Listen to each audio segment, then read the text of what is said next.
topics and opinions expressed in the following show are solely those of the host and their guests and not those of W4CY Radio, its employees, or affiliates. We make no recommendations or endorsements for radio show programs, services, or products mentioned on air or on our web. No liability, explicit or implied, shall be extended to W4CY Radio or its employees or affiliates. Any questions or comments should be directed to those show hosts. Thank you for choosing W4CY Radio.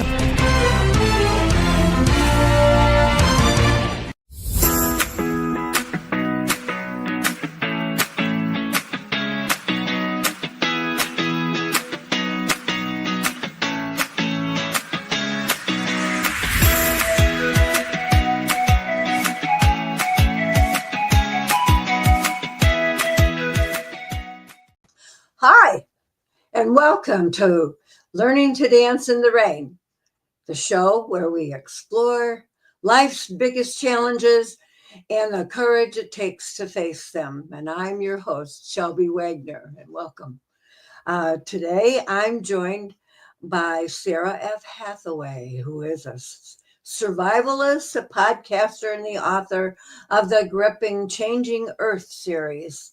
Through thrilling fiction and practical wisdom, Sara blends post-apocalyptic storytelling with real-life survival skills, challenging readers to think about what it truly means to be prepared.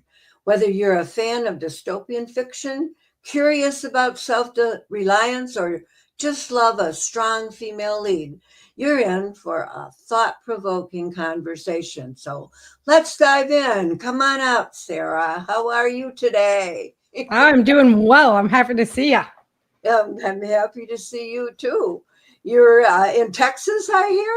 I'm in northeastern Texas now. Yep, I've lived all around this world. People hear my accents and they go, "Where are you from?" I just blended it all together. Oh, that's nice. That's good to be there. So tell us about Sara F. Hathaway and what got you started writing and doing all these things that you do. Yeah, I started writing when I was young. I like just writing to express emotion. I really am a horrible drawer, so that wasn't happening. And so I started writing poetry and stuff like that. And when I got into college, my business English teacher told me, "Oh, you write too flowery. You have to just meat and potatoes, meat and potatoes, no fluff." Okay. So I was feeling very stifled. So I started writing my book, and it was just a project that I picked up and put down and picked up and put down. And I found myself losing track of my characters and stuff like that. So I had to make this expansive Bible of information that supports it. And that's where it launched. I got pregnant with my second son and I finished the book. And my mom was like, "You finished a book? You've got to publish it?" And I said, "Who would want to read my story?" And here I am 10 novels later. I'm getting ready to publish 11. Is in the works right now. Yeah. That's quite an accomplishment. My goodness. So how did you decide to do this survivalist type stories? So that's kind of okay. Yeah, the story itself, I'm a big fan of the author Jean M. Ayuel, and she wrote the Children of the Earth series. It was like Clan of the Cave Bear. And yeah, I remember Daryl Hannah did the movie, which was horrible.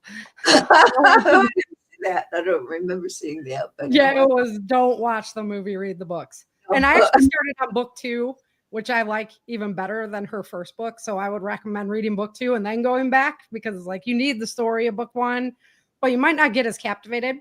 So anyway, Jean blended all of this wonderful factual information with her story. And I grew up country, canning and hunting and fishing and horseback riding. That was just the way it was.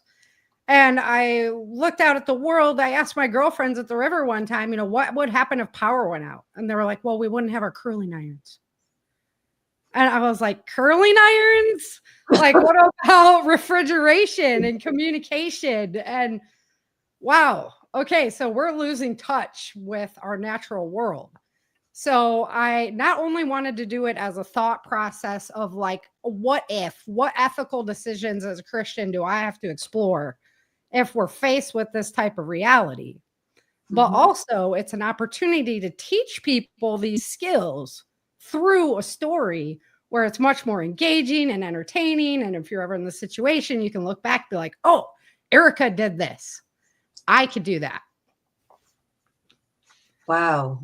Yeah, that's kind of why I thought I would do this podcast, is to help, give some, have guests that have been through XYZ and explain how they overcame it and developed resilience. And so that. Yeah, you're not alone, right? You're not alone. And there's other people out there and you can learn from them.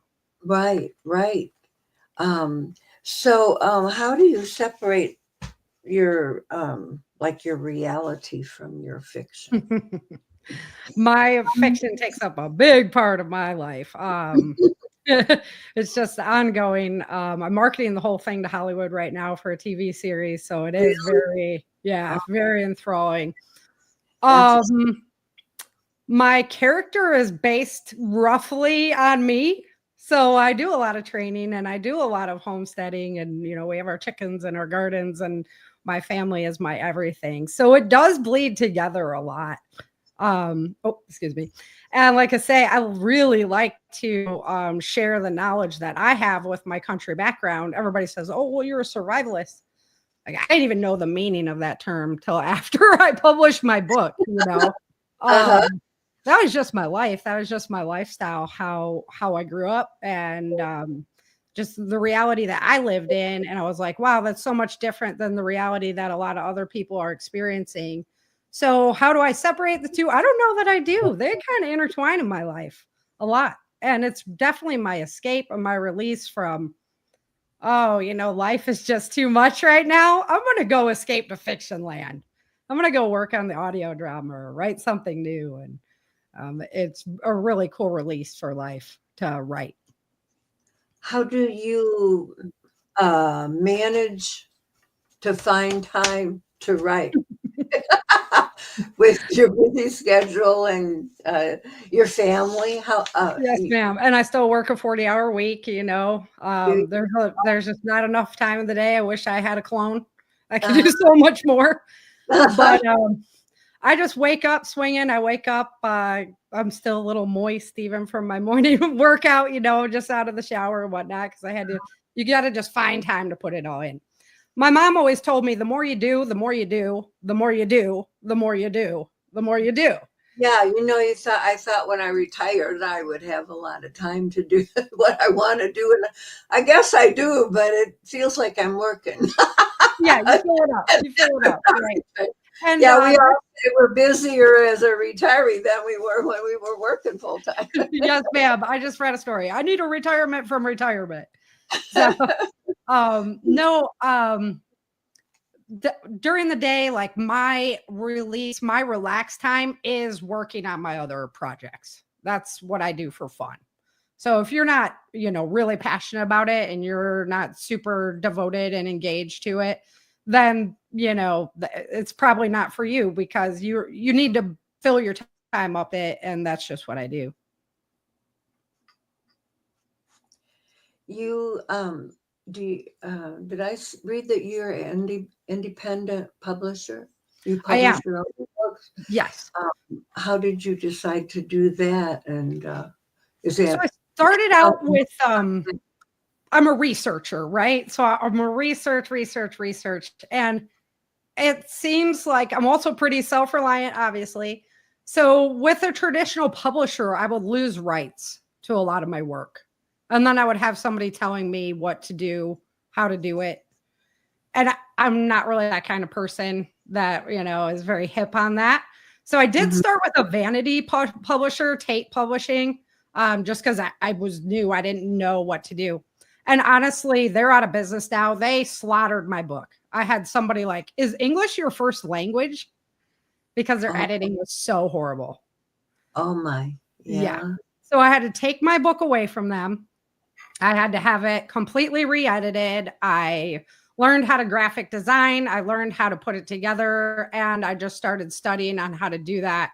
And I started out with a company called Lulu Publishing. I recommend them. They're a great company. Yeah, good company. But at the end of the day, I had a lot of fans from New Zealand and from Germany and from Australia.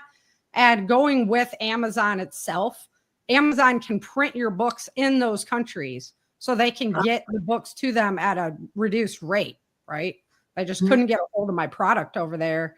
It's like $30 to ship it overseas. Right. So it was really the choice of like, okay, they're the elephant in the room. They're the one covering the globe. And if I want my global, fans to be able to get access to my work at a reasonable rate, then that's where we're going. Mm-hmm. So I just figured it out. I do a lot on my own. I just do a lot of research. I'm self-taught at a lot. All of my audio skills and all of that is completely self-taught. I am too. Right? I just got 2 books, my latest 2 books up there through KDP and Amazon, and I did pretty good, except I haven't figured out how to do it so that you can get it on the spine. You have to have a certain number of pages, right? Yep. And I haven't figured that out. I've got the number of pages, but I don't know how to do this part of my. Yeah, I got it figured out there. Still working on that. Yeah, the cover, I guess. I have one of my friends that I met through my podcasting career and through dystopian fiction. His name is L. Douglas Hogan, and he does fantastic cover design. And so I had designed all my own and figured out how to do that in Canva, get them onto the binding and everything. It's tricky. And he just came to me like last year and was like, hey, I got time on my hands and you need new covers on your books. So here you go. And he took it over and they look fantastic. All new skins. And yeah, so, it helps to have a person like that in your side. Yeah, that's what I was thinking, that maybe that's what I have to do. Yeah, there's some things, I hire an editor. Yeah, you what? Because you are not self-editing a book. You have to have other eyes on it. So there's some things you do have to outsource a little bit when you really want to bring that quality product. And I've been with her. She is the one who re-edited my first book after it was slaughtered. So we've been together, working together for a long time. And yeah, good people. No. Well, tell me a little bit about survival. How if we had how would I learn to survive? I mean, I've lived a very long time. I think you got some skills. Yeah, but I don't know much about. I don't like camping. Right. I mean, so when I first started out, because I was very much into wilderness survival. And I was like, I'm going to take my family and we're going to go live in the woods, because the statistic is if we lost power within the first 6 months, like 80% of our population is going to be gone. Really? Yeah. So that's a little frightening on that note. So I was like, okay, we're just going to go to the woods. We're going to wait it out. Well, you take your kids out camping and they're like, well, where's my iPad? Where's my phone? Where's my internet link? Oh, blah, blah, blah, blah, blah, blah, blah, listening to them the whole time. You're like, I'm not going to survive 6 months like this. So, that's just kind of my quirky story. But the reality is you're not going to survive that way. It's going to take a community. So it really started shifting my understanding of what survival was. And everybody's like, oh, well, you're a preparedness person and you talk about it. Well, yes, I do. Because prepared people make prepared communities, make prepared cities, we are there to help each other instead of relying upon the government. So from an individual basis, I always recommend that you have a go plan. So people talk about the go bag, which is great. You got the go bag is basically a pack of supplies that you could take with you to survive for a couple of days as you make it from point A to point B. It could be more intensive to like, I can survive with this bag forever. If you like, if you could do that. The big important thing is you should have a folder that has all of, like, if you're married, it has your wedding certificate in it. It has certificates in it. It has your insurance policies in it. It has, all of your important documents. You should have a folder with all of the originals in there that you can grab within 5 minutes. And then also put that information to the web and put it in a cloud storage somewhere that you could access remotely. So if you had to leave your house, you could still access all of your important documents, because that's really important. I work in the insurance world as well. And, you're going to want your insurance policies if your house is burning down, that kind of thing. I mean, obviously your agent's going to be able to help you out with that, but isn't it just wasteful to have that short up? The other thing that I recommend is having like at least a 72-hour food supply. So you go to the grocery store, you buy some stuff, buy some extra. That's all it takes. Every time you go to the store, you buy a little bit extra and you put that away. And you rotate these products because you're not always using them. But it's not about like a catastrophic event. If your spouse is in the hospital, what if you lose your job?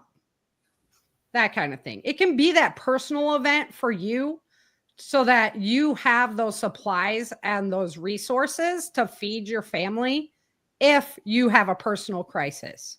And that goes the same way with financial. It's very tough. Most of us live paycheck to paycheck these days. But if you have the resources back to be able to make a couple rent payments, to be able to make a couple mortgage payments without having that stress on your head, especially if you have in the hospital, now you're going to have all the bills coming in, all the stress of worrying about your loved one in the hospital. There's nothing worse than watching your loved one lay on that bed.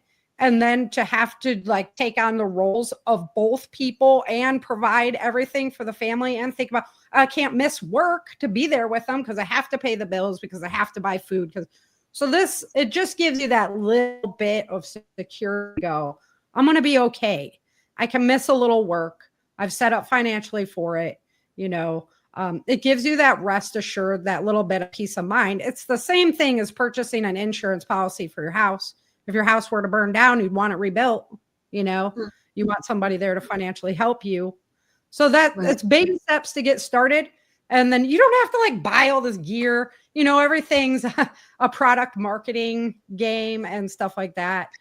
If the gear, if you have the skills in your head and the knowledge in your head, that's going to take you way farther than any gear. The other thing that I do recommend is start growing something. A lot of people don't grow anything, right?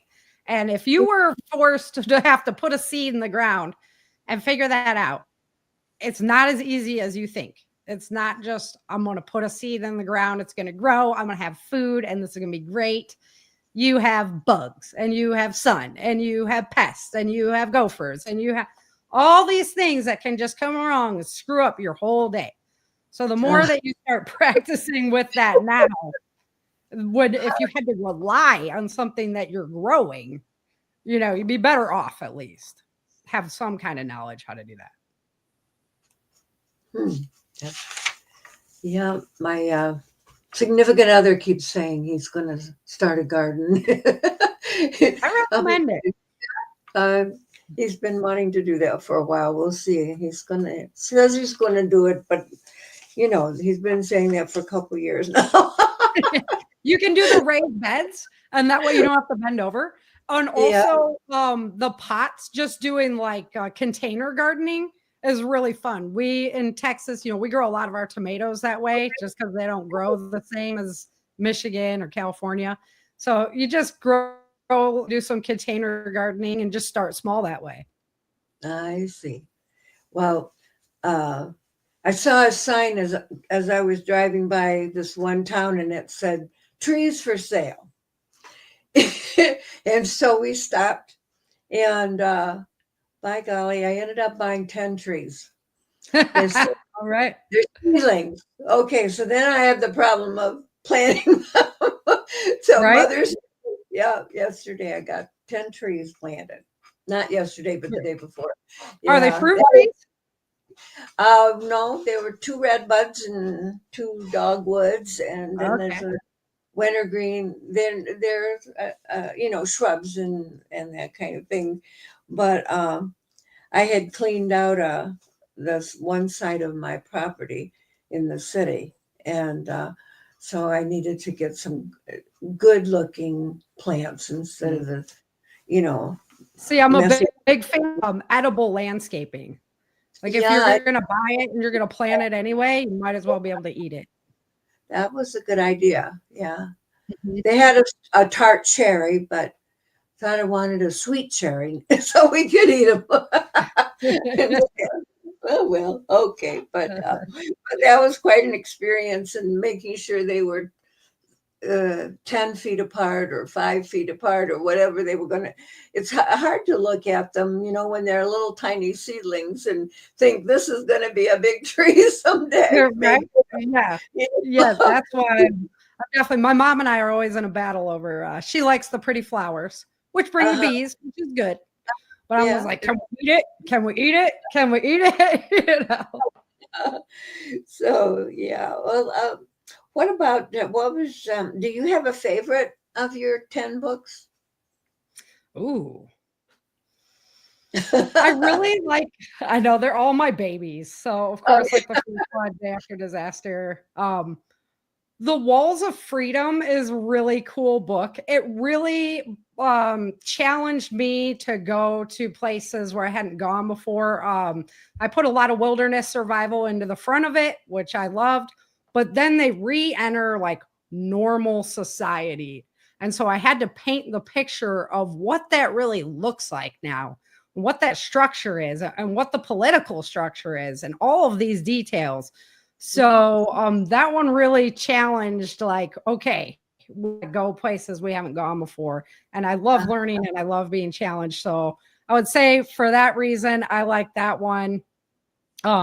Endless Night, my character is captured by the bounty hunter. A little bit of a spoiler, but everybody kind of knows it's coming eventually. So that one's was definitely a challenge as well. It's a very emotionally draining book, like emotionally pulling. And, it is that survival moment. Like, will you make it? And then the last book that I did, I knew I was going to be marketing the whole set to Hollywood. And I didn't want to have like a Game of Thrones situation on my hands where they're writing the end of my story for me. But I didn't really know where I wanted it to end. So I just kept writing until I felt that it was over. And maybe there's that possibility. But it was a fun book. It turned out really good, which is, you don't want to have like people read that. Oh, that's how it ended. Oh, great. So I feel that it was really a cherry on top instead of like that downer moment of, oh man. But it is called The Bitter End, the last book. It is. Yeah. Because everybody's like, oh, my characters, my buddies that I've been, spending all this time with from the Changing Earth, and now I don't get to see them anymore. And it's like, well, we'll do other books. I'm doing side novels now. Mm-hmm. If do you see this as a television series or? Yes. Yeah, that's what we're pushing it for right like now. One for each book, or would each book take several? So when I laid out the audio drama, because there's the audio drama, the Changing Earth audio drama, you can listen to it in audio right now. The first book of the first season isn't even all of the first book, because I included a lot of extra content for other characters because I don't have the narrator there. I had to find a way to show the audience what was happening without having a narrator there. So I wrote in other character roles in a way that would show you what's happening in the rest of the country without having a narrator there. So so the first season isn't even all the first book, but then like season 4 is 2 books. So it just depended on like how the flow was going. And I started out with like 3 character individual stories: Erica's story, Burgess's story, and TJ Swenson's story. And then they start interweaving. So once the stories start interweaving, now we have less like extra content that has to be produced. So It really is up to the director and the producer there when it comes down to it. So, have you written a screenplay for it, or is Yep, the pilot script is done. I also have a feature film version of the first book ready to go, just because it'd be fun to be able to see that. That one really lends itself more to like the big feature movie, but the rest of it is so much involved in the character drama that it's much better suited for a TV series. It's kind of like the dystopian soap opera.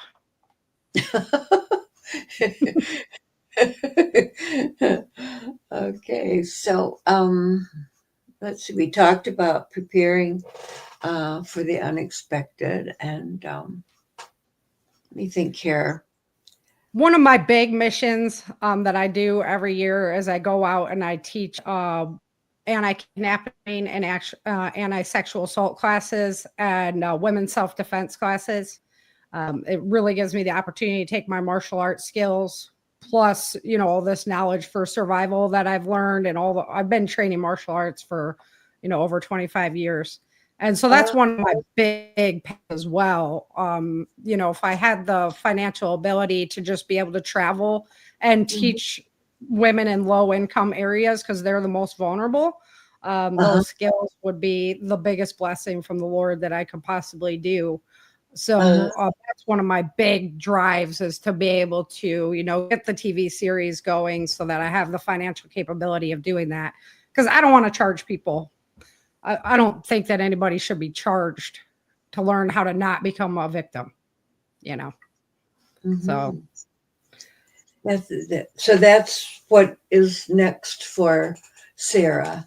Yep. The TV series, being a writer, and being able to, share that kind of, and I teach older folks as well, because I have a lot of older folks that come up to me and they're like, oh, well, I got arthritis and I got this and I got that. And there's no way that I could possibly defend myself. And I'm like, oh, think again, because I can definitely show you how to do that. There's a very easy move. Yeah. Yep. Put down the largest man.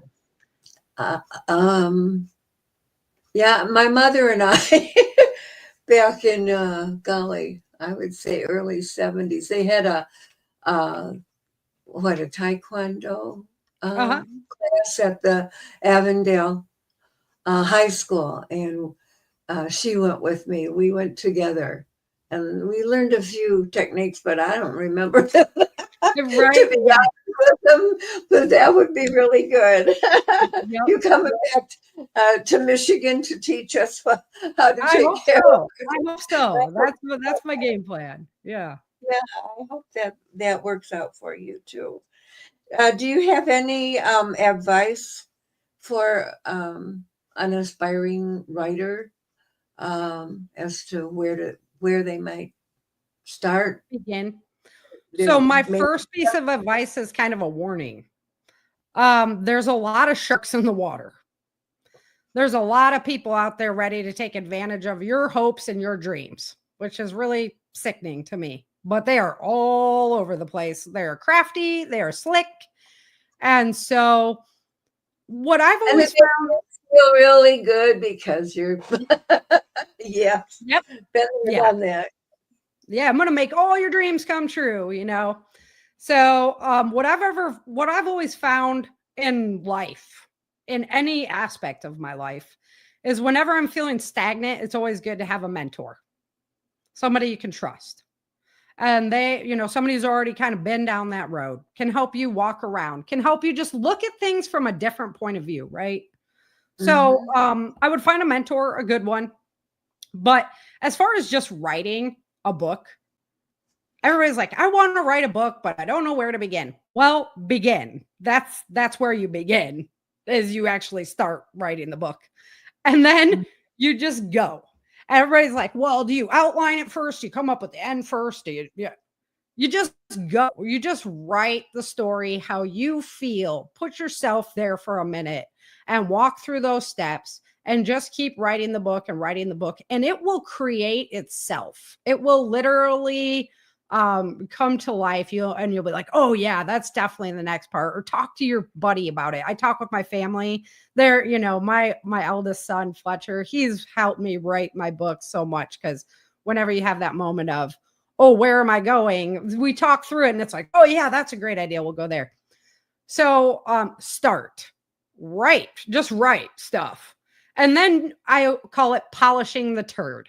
You can always polish the turd, right? So you start out with this thing that's just a mess, and maybe it doesn't have an ending, and maybe it doesn't have a good climax in the middle. Don't get so wrapped up on the process, because you can always go back and add. One of my main characters, Sergeant Bennett, this is a little bit of inside information, but he was never part of the story. I was writing my second book and my third book, and it got too long.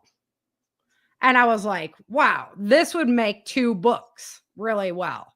One about when they're in the Las Vegas camp, and then one when they escape the camp. But I didn't have like a really good climax for when they were at the Las Vegas camp. I don't really have like a good climax for it and stuff. So I created Sergeant Bennett. He came in, he was pivotal, and he became an absolutely essential mentor character throughout the rest of the series. So you just never know when you're going to turn something that's a downer into an upper. You just have to keep looking at it the right way. Do you have any advice as to how to decide whether that person is real or is a shark? Someone that's really going to help you and not. Okay, that's a good question. So, first of all, research them before I ever respond to anyone, including you. Right? I go online. I research the podcast. I research the company. You can also search their email. A lot of times other people are letting you know that, like, hey, this is a scam and this is what happened to me. So be careful. Literally just put their email address in there and see what comes up. Also, you can go to the Social Security registration for the state. And if they're a legitimate like LLC company, you can get all of their company information from there just to make sure they're a legitimate company. Look at the quality of the website. Is it something that they like built super fast on a Wix platform or, GoDaddy or something like that? It only has one page. Maybe the links don't work. Right? Spelling is another thing. They're not even spelling, not even putting grammar together. Well, don't get ahead of yourself. They make a lot of fake documents. So you ask, well, what's it going to look like? Okay, well, this is what it's going to look like. And it's a totally fake document with like I've seen an Amazon executive signature falsified. I've seen a book company signature falsified. And I've even seen like a Secretary of State from a copyright document that was falsified. So one of the other things that I did as soon as I decided I was going to have a public profile was I signed up with a company called LifeLock, and they protect your identity.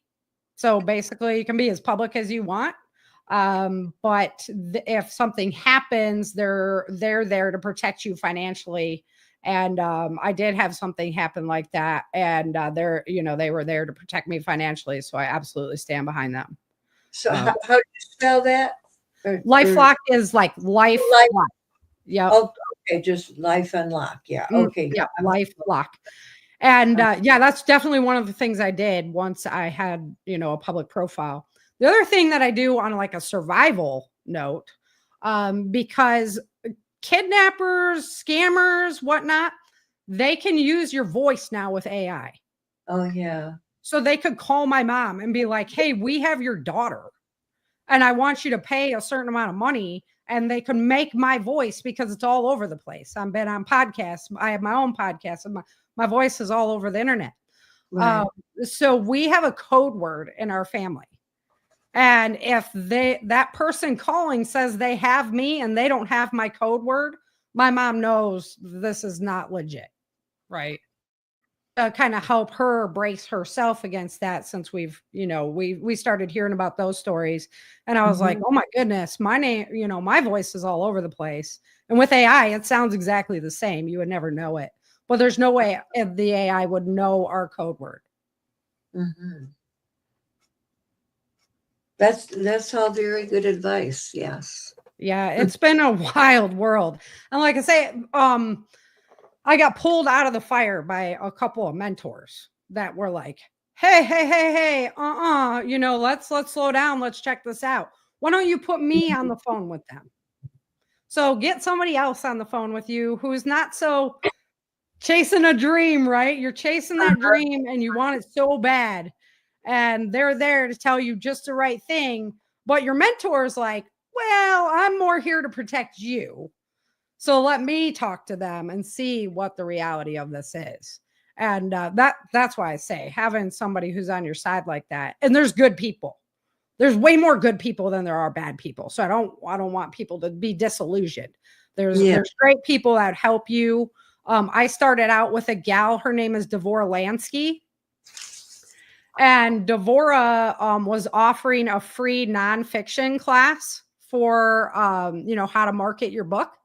And it was nonfiction, but I thought, well, I can adjust this to be fiction. At least I get a free class out of it because I love to learn. So I'm always looking for information, right? And she was so impressed with how I was turning it around for fiction. She actually had me start writing blogs for her and whatnot. And we developed this great friendship. And it was a wonderful mentor for that season of my life. And then you move into the next season, you need a new mentor. So you got to find them. And you move into the next season, you need a new mentor. So that would be my advice. So I always want a good martial arts instructor.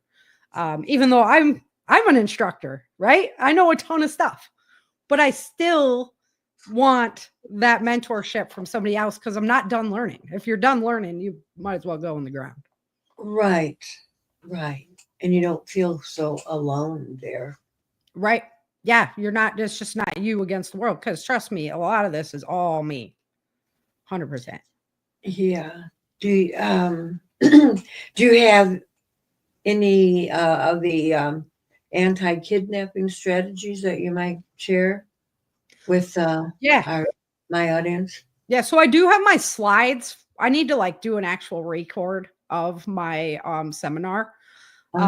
We were doing it one time, but we had some interference, so it didn't work out. And I have the slides on my website at changingourseries.com. It's up on the screen for the viewers, but for those listening, changingourseries.com. So the biggest thing that you can do to not become a victim is to be situationally aware. So too many of us walk around with our heads down at our phone.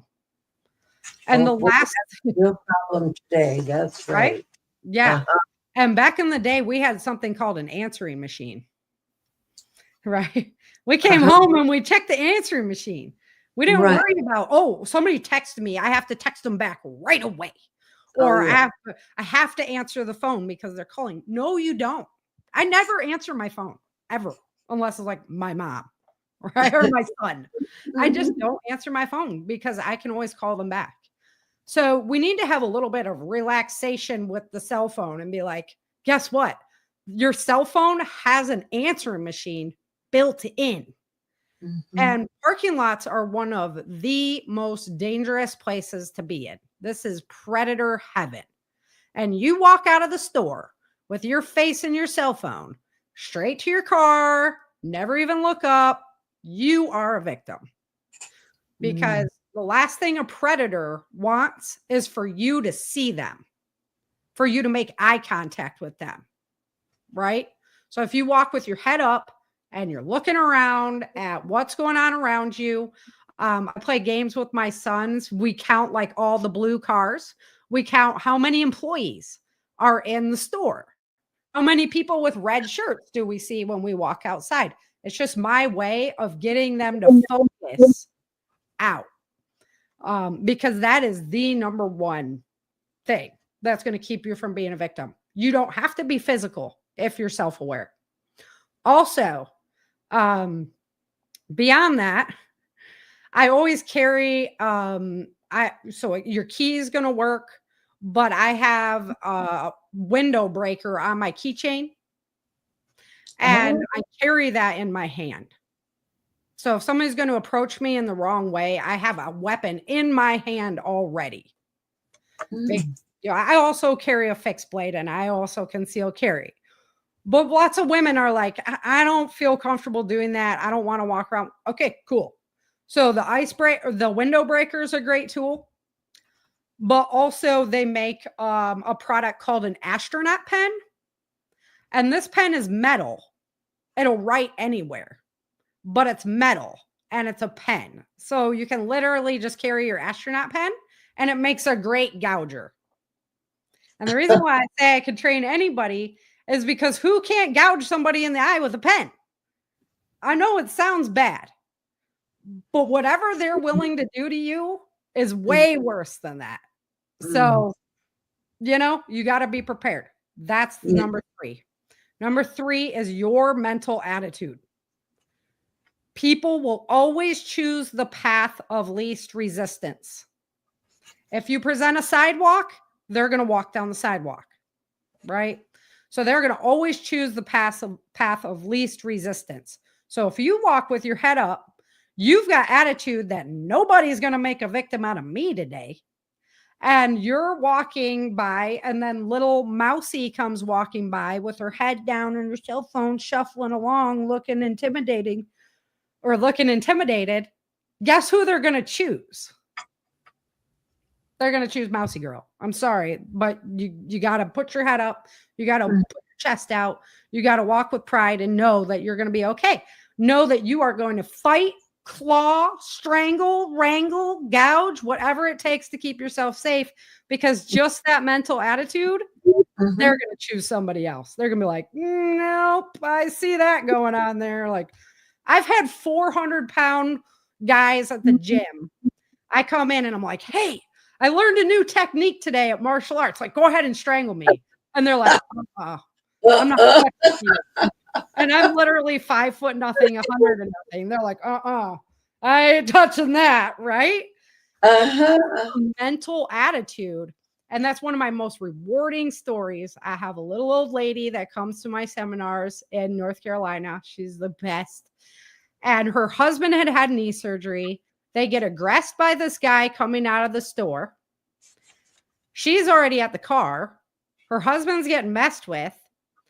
He ends up fighting the guy off, but his knee was messed up and he fell. And so now the guy's on top of him. She comes out of the car. She doesn't have no martial arts training. She doesn't have a weapon. But she has the power of her brain and what I've been telling her. And she backed that dude up, and the cops arrived. And boy, she was so proud of herself. Next year, I was just tickled silly, because I helped. I helped and wasn't even there. And that's worth more. Was it an astronaut pen? You said it's a metal? The astronaut pen. Mm-hmm. How, like the space astronaut? Correct. Yeah, because it can write anywhere. You can write upside down, you can write in the cold, you can write in the hot, whatever, right? So that's called an astronaut pen. Yeah. And you can search it on Amazon. Where would you buy something like that? On Amazon. Oh, look and go. Okay. Yeah, you can search for it online. Yeah. Okay, and that brings up, where do we buy your books if we want to buy them? My books are available. Yeah, Amazon. They're Kindle as well, the part of the Kindle Unlimited. But if you buy them from ChangingEarthSeries.com, that's where my hub is. That's where you're going to find all my social media. You can get signed copies by me. I send them out personally from there. I still got a great deal going on some of my older books because I still have some of those in stock. So they don't have the new covers, but you're never going to get my book series cheaper than what I have them up there right now for the older books. And you can find the audio drama then, and also my nonfiction podcast, the Changing Earth podcast. I take a chapter of my book and blend it and show you the facts behind the fiction. So that's up there. My whole virtual book tour, because I've been all over the place throughout all the years. I just love coming on and sharing and meeting new friends, and it's great. So ChangingEarthSeries.com. That's where you're going to find out everything about Sara Hathaway. Well, that's very good, and I've really enjoyed this. I appreciate that you took the time to be on my podcast. Yeah, when I started seeing the that you're from Michigan as well, I was like, oh Michigander, all right. I got that email from you telling me that your dad still lives in Rochester, and I taught school there 10 years. Small world, right? Yeah, but you never know who you're going to meet or get to know them better. So, do I have a question? There's a question. Do I have a how-to book on how to publish on Amazon? I do not.